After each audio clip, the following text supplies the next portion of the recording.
Welcome to the Human Capital Innovations Podcast. We're your source for personal, professional, and organizational growth and development, where we share original research, explore industry trends, and interview executives and thought leaders from across the globe. We hope you join us often for practitioner-oriented content around all things related to leadership, HR, talent management, organizational development, and change management. Maximize your personal and organizational potential with Human Capital Innovations Podcast. Do you enjoy the Human Capital Innovations Podcast? Please subscribe, leave a review, comment, share, and consider supporting the podcast on Patreon, even at the producer and sponsorship levels.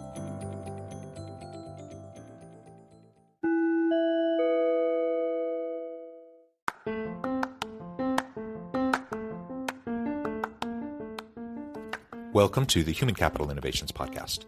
In this HCI Podcast episode, I talk with Luis Merchant about shifting human capital strategy and acquiring talent in the cannabis industry.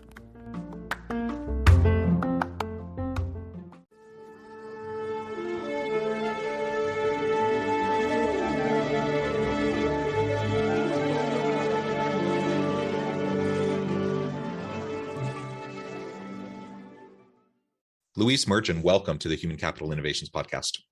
John, thanks for having me. It is a pleasure to be with you. You're joining us from the Miami, Florida area. I'm south of Salt Lake City in Utah. And today we're going to be talking about the shifting human capital strategies to acquire talent within a very particular and specific industry. We're going to be talking about the cannabis industry. Now, we've talked a lot on this podcast about the changing nature of work, about the Great Resignation, acquiring talent, human capital strategy. All of those things are things that we've discussed at length in the past with other guests, but we've never actually specifically talked about these things within the cannabis industry, which is a huge growing industry. So I'm really excited to explore this with you. As we get started, I just wanted to share Luis's bio with everybody. Luis Merchant, President and CEO of PHRa Growth Corp, is a New York and Miami-based executive with over a decade of proven experience in enterprise sales management, corporate strategy, merchandising, and expense management and customer experience. Prior to joining the team at PHRa Growth, he previously served as Macy's Inc.'s Vice President of Workforce Strategy and Operations, where he managed the enterprise's multi-billion-dollar P&L expense line for 540 store portfolio and led various sales and marketing initiatives, including the business-to-business corporate sales team responsible for $160 million in annual revenues. And really, I could go on, Luis, but I'm going to pause there. I'm going to give you a chance to share anything else about yourself, your background, your career that you would really like to highlight for me and my listeners. Of course, John, look, you said it all. I was originally born in Colombia, came to the States about 20 years ago to get my MBA, met my wife in Louisiana, and she decided we were going to live in the States. I've had a very fruitful career in retail and CPG, have lived in a number of states, 5 of them, and 7 moves over the last 2 decades. So very familiar with the American consumer, of course. And as you mentioned, my latter part of my career was at Macy's, where I had a number of roles of increasing importance. And of course, I couldn't be happier to be representing PHRa as their CEO and the chairman. Wonderful, wonderful. Why don't we start off for anyone who may be unfamiliar with the cannabis industry? Again, it's kind of a fastly growing, rapidly expanding industry in lieu of many of the states around the nation legalizing either medical marijuana or even recreational marijuana.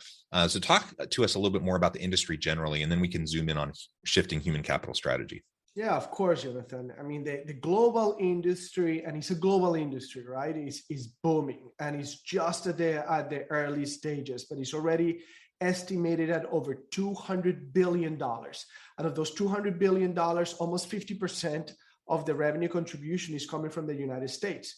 As you know, over 35 states have legalized medicinal cannabis. 15 states have legalized recreational cannabis. There are a number of products and categories that are already broadly distributed in 48 out of the 50 states. It's a booming industry. And of course, one that represents what we believe is a generational opportunity for consumers to move from chemical to plant-based wellness alternative. Yeah, and it's really interesting. I mean, even in a place like Utah, we're among the reddest of red states, super conservative, and we also have legalized medical marijuana in Utah even. So it really is becoming more and more acceptable and accessible to many across the nation, and like you said, even across the world. And this is giving us a tremendous opportunity for business leaders who want to explore this, right? But with that expansion, with that growth, also means that we're dealing with tremendous labor challenges. And this gets us into the human capital strategy and the challenges that organizations are going to face as they're scaling within this industry. So talk to us a little bit about that, what you've seen, what some of the struggles have been for you and your company, as this market continues to expand. Yes, John, I was thinking before our interview about that specific question. And I think I would start by sharing my personal story. I had a very traditional trajectory as a professional. I'm an engineer, I have an MBA, went to graduate school, then I got a job at a very reputable top Fortune 100 company, and then continued to move up the corporate ladder.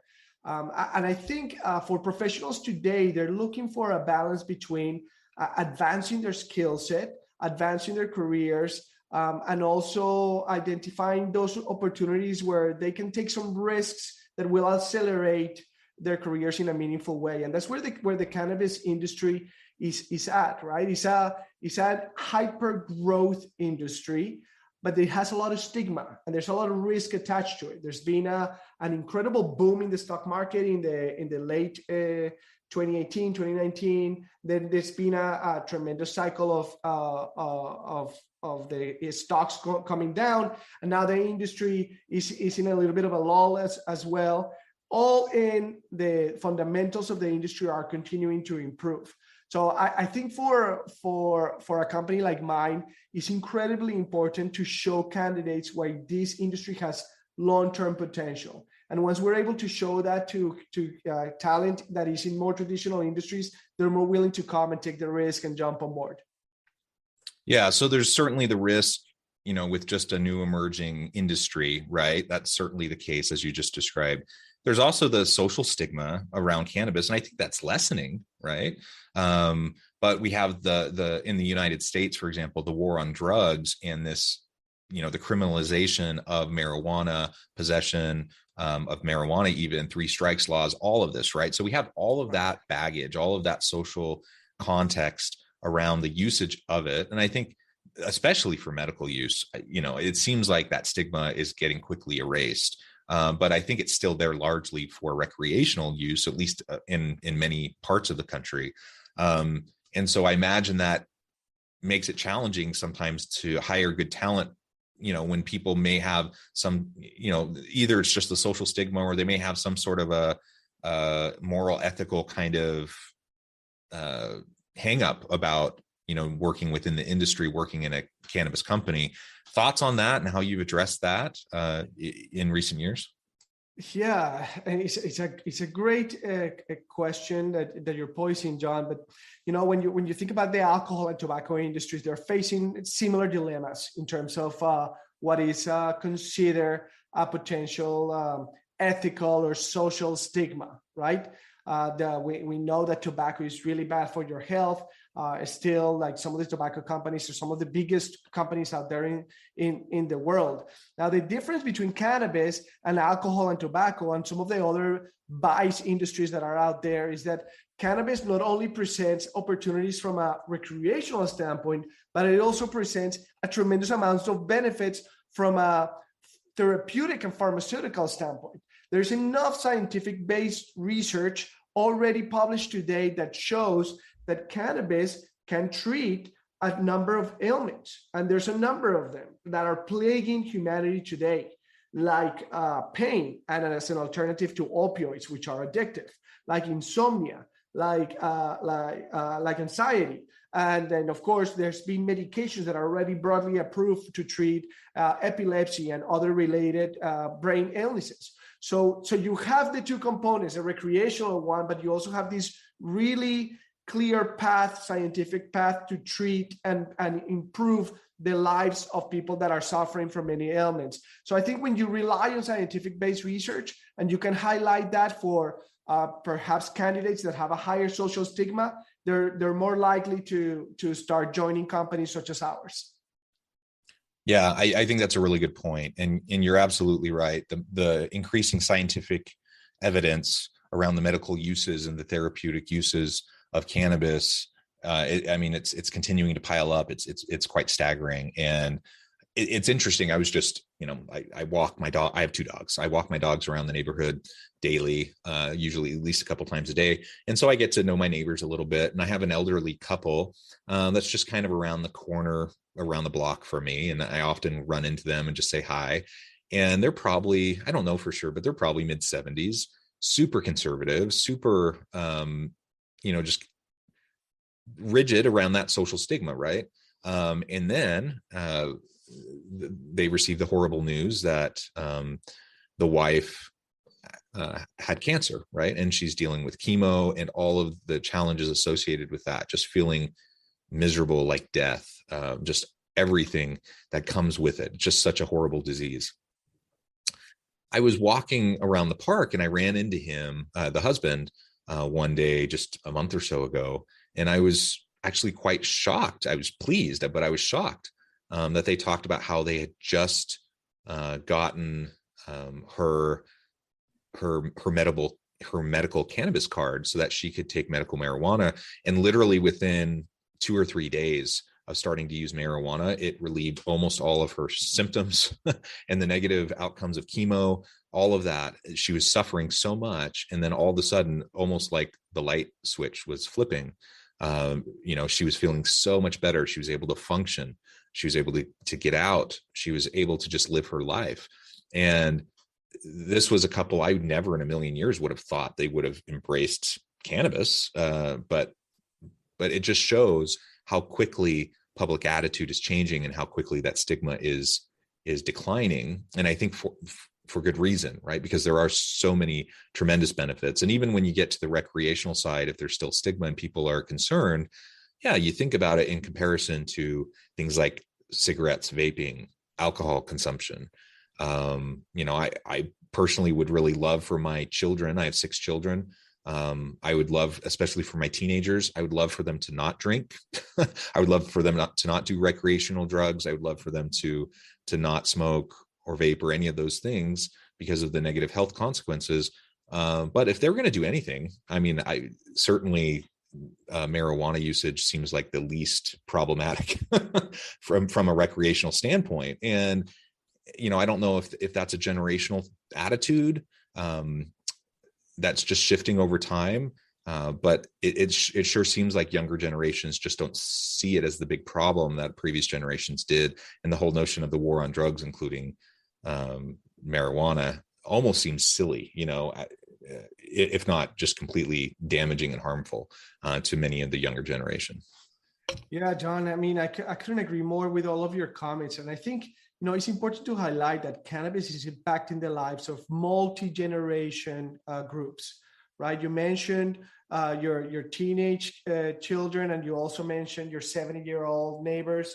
Like people from all age groups are starting to adopt cannabis as an alternative to more harmful recreational uses or more harmful medicinal alternatives to treat ailments. And it's happening all over the world. And I think we need to do a better job. And we're focusing on that at PHRa, at educating consumers, at educating patients, and educating the medical community so they become comfortable. In a big part of our work right now is to show doctors that you can actually prescribe cannabis, which is now, like in countries like Colombia, you can actually prescribe cannabis and it's covered by your health insurance. But doctors are apprehensive because they don't understand what type of ailments they can cover on their cannabis. So we have to educate them, right? And it's incredibly important that we spend time doing that. And when we're talking to candidates, going back to the component of attracting incredible talent, you have to highlight for them the many benefits that this industry is actually providing. When it comes to the war on drugs, it's also when people think about the war on drugs, they no longer think about cannabis or marijuana. That's just not what the war on drugs it means anymore to any demographic at this point. I do believe that there's a little bit of work to do with regards to the government and the regulatory framework as it exists today to ensure that the entire population can feel comfortable. One of the big unlocks for many generations to actually adopt cannabis would be for them to find cannabis products in their local convenience store or their local department store. And that is not going to happen until the MORE or the SAFE Act are passed. Once those two things happen, then I believe we're going to see a meaningful change in terms of attitude. And I think we're really going to have an influx of talent into the industry.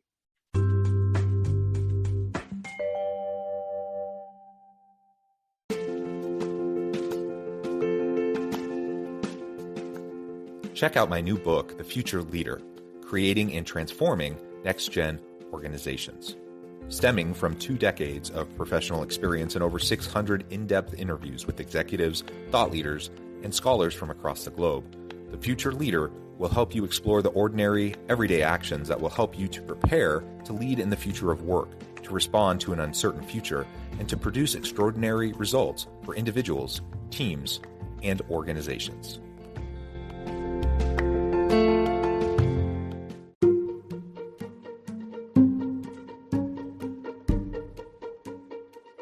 Welcome to the Human Capital Innovations Academy. Courses, micro-credentials, and certificates to upskill and reskill for the future of work. All HCI Academy courses, micro-credentials, and certificates are designed, developed, and delivered by award-winning and internationally renowned scholars, educators, thought leaders, executives, and practitioners. Our courses, micro-credentials, and certificates will help you make your mark on the future of work and make an immediate impact in your organizations. Check out the HCI Academy and our many course offerings and certificates to upskill and reskill for the future of work.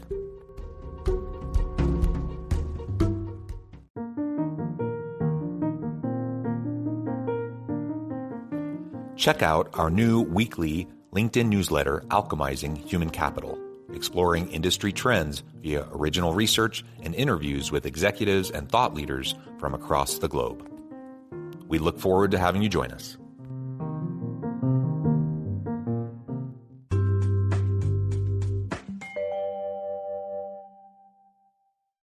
Yeah. I think that's wonderful. And I think this is an ever evolving and developing kind of an area. Let's talk a little bit more specifically about some of the biggest talent needs that you have within the industry. I mean, certainly like any industry, you have across all functional areas, you need people, good people. But where do you find the biggest gap in the needs that you have versus what you seem to be getting? I'm sure your industry is struggling with the Great Resignation and with people opting out of, traditional styles of work and doing more gig work and doing more contract work and whatever. I'm sure you're dealing with that just like everyone else. But where do you see that biggest gap? Yeah, look, I think you're absolutely right. Surprisingly, the needs of the cannabis industry are very similar to the needs of any other industry, John. So you hit that right in the head. We very quickly had to adopt a very flexible work policy.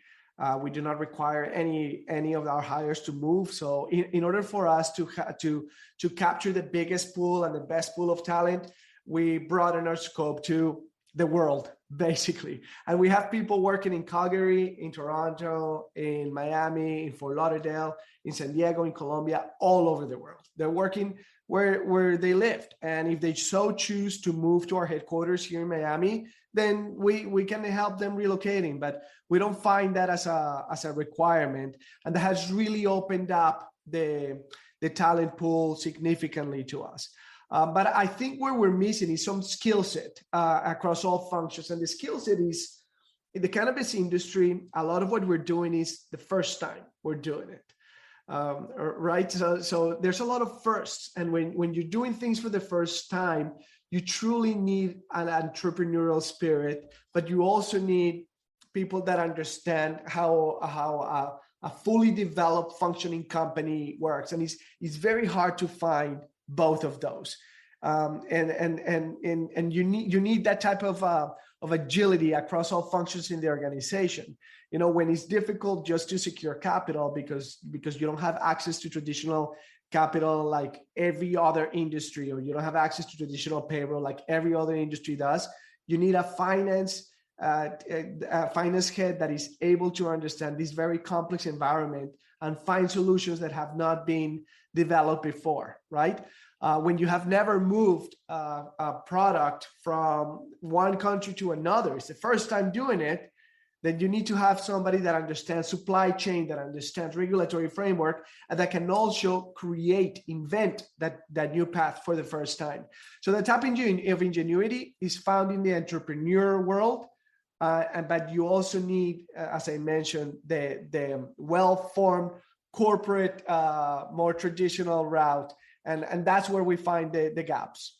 Yeah. I think that's really great framing of the gaps and the challenges that you're dealing with. Like you said, similarities to other industries, of course, but there are some unique aspects of this particular industry and just the nascent stage of the industry, right? And the development, the growth of it brings unique challenges. And you said it, the entrepreneurial spirit, the entrepreneurial mindset, I think is as important now. I mean, really in any business, I think that's important. You need agile people willing to adapt and to adopt and change as the needs of the market change around them, but particularly in an emerging market, in industry like this, I think you just have to be super adaptive if you hope to weather the challenges that are inevitable, that are going to come, and just dealing with things like, there's social stigma in many products and industries, but the nature of this particular industry and this particular set of products,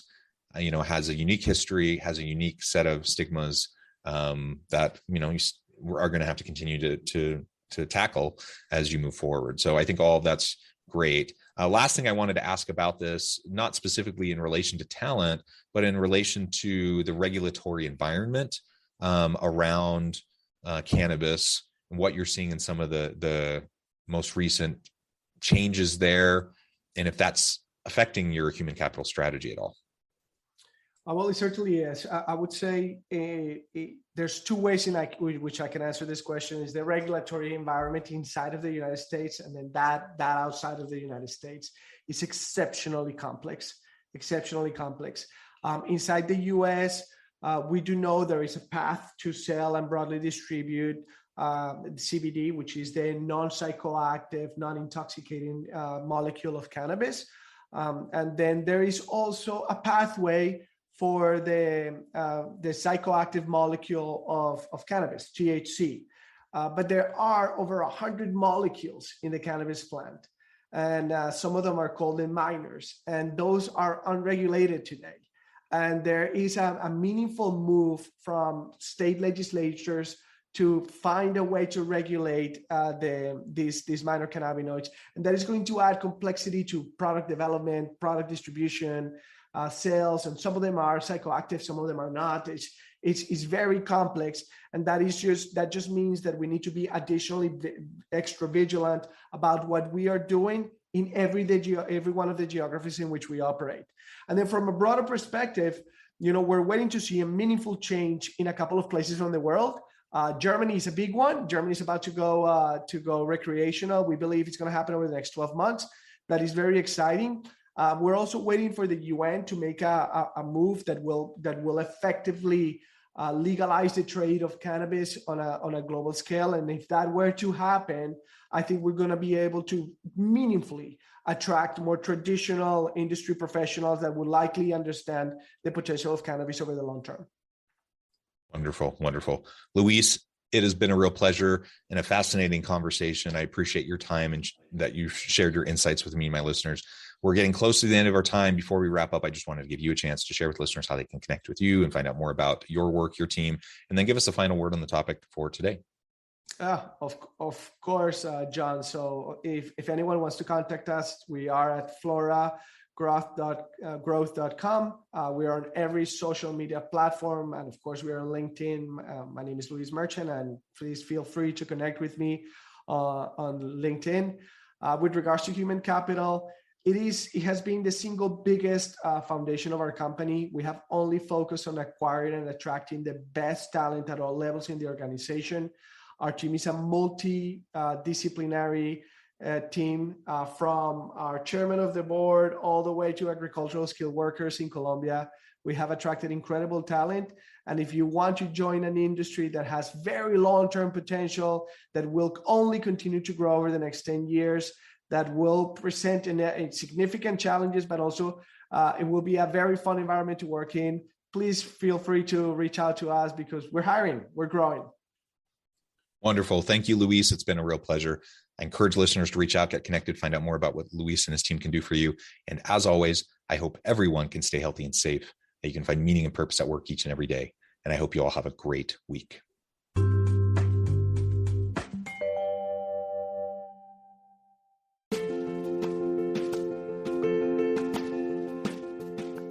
Bluer Than Indigo Leadership, the journey of becoming a truly remarkable leader. Early in my adult life, I learned about an Asian proverb that translates as bluer than indigo. If you think about the color indigo, it is a brilliant, deep, and vibrant blue, what some would call the bluest of blues. To have something that is bluer than indigo is rare and truly remarkable. Contrary to popular myth, there is no one-size-fits-all or cookie-cutter approach to effective leadership. There is no silver bullet, no secret sauce, no go-to model that will solve all of your problems. The truth is, great leaders have all had their unique strengths and flaws, and have all had to discover and then pave their own distinctive path in their life's journey to fulfill their leadership potential. Bluer Than Indigo Leadership will help you discover your own path and explore those ordinary, everyday actions that will help you respond to an uncertain future and produce extraordinary results for individuals, teams, and organizations.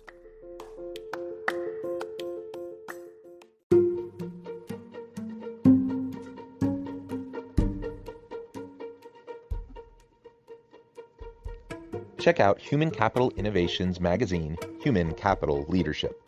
Human Capital Leadership is a free, interactive e-magazine with the mission to help individuals, leaders, and organizations find innovative approaches to maximize their human capital potential. We publish issues quarterly in August, November, February, and May. Take a look at the latest issue and let us know what you think.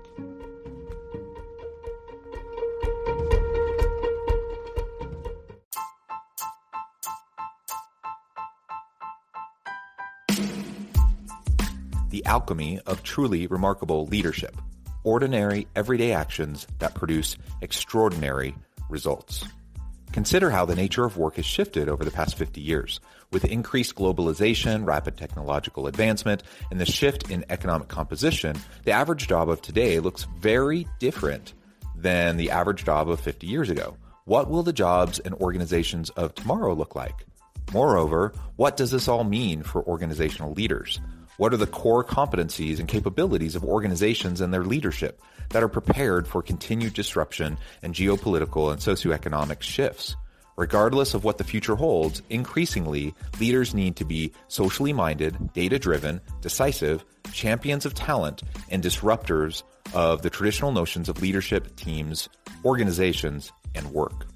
The alchemy of truly remarkable leadership will help you to explore your own leadership competencies and capabilities and consider ways to apply and implement them into your workplace and personal life.